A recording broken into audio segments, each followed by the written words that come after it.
Whenever Lucifer is on screen, the same thought pops into my mind. Why isn't he doing anything?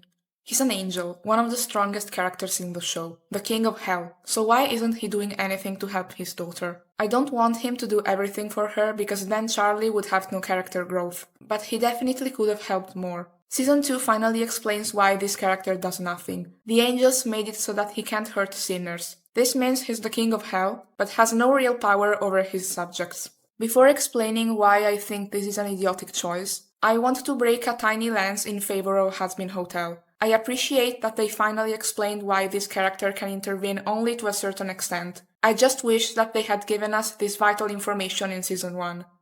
And at first you may think, well, it makes sense. In the Christian canon, Lucifer isn't actually the king of hell. He suffers in it just as much as sinners. He acted against God, and this is his punishment. The problem is, Hazbin Hotel doesn't pretend to be an accurate depiction of hell. If that were the case, hell wouldn't look like the Bronx's inner city, and sinners wouldn't party all night in sex clubs. This isn't hell, this is heaven for bad people. In this show, Lucifer didn't defy God. He gave humanity free will, but he didn't do it out of malice. So as a result, we have a place meant to punish sinners that punishes Lucifer more than the actual rapists and murderers. Look at Val. Is he suffering? But this is just the tip of the iceberg, so let's take a dive and join the Titanic. They say sinners are Lilith's people, and yet heaven made a deal with Lucifer.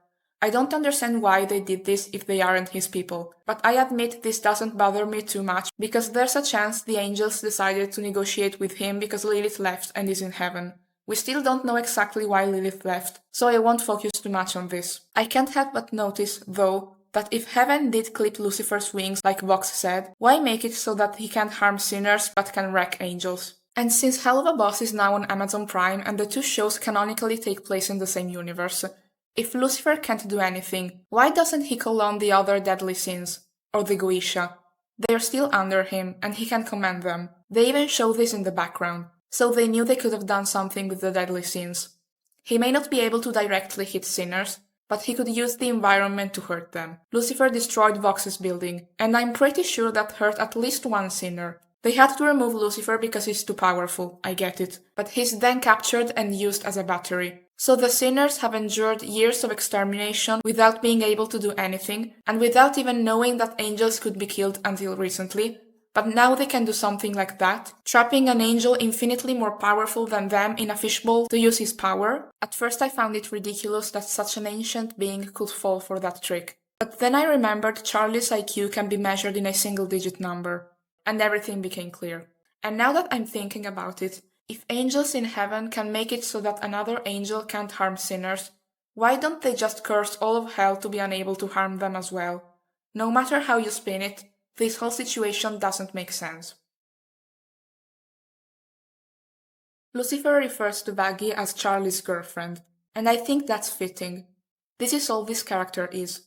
She doesn't have any real goals of her own, she only exists to be an extension of Charlie's wishes and do her bidding. She's basically a shield that occasionally spouts Spanish words. I appreciate that she finally snapped at Charlie, telling her that she is the problem, but this conflict is solved in a single episode.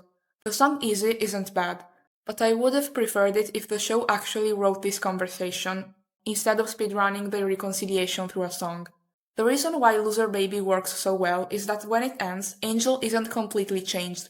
He has just realized that he has to admit he has a problem so that he can begin to work with it, thanks to a friend's support, which is a beautiful message.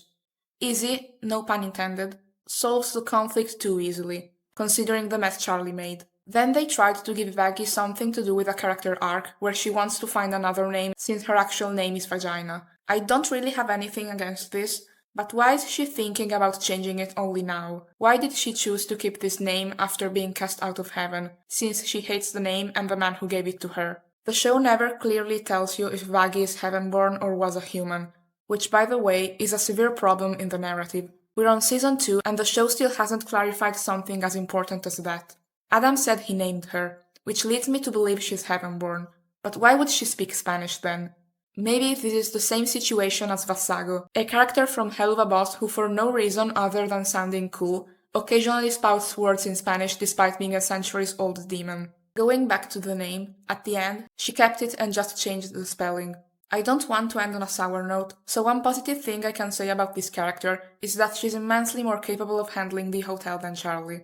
I just wish she got to be her own character and not an extension of Charlie. We are already discussing angels, so let's take a look at Heaven's characters next.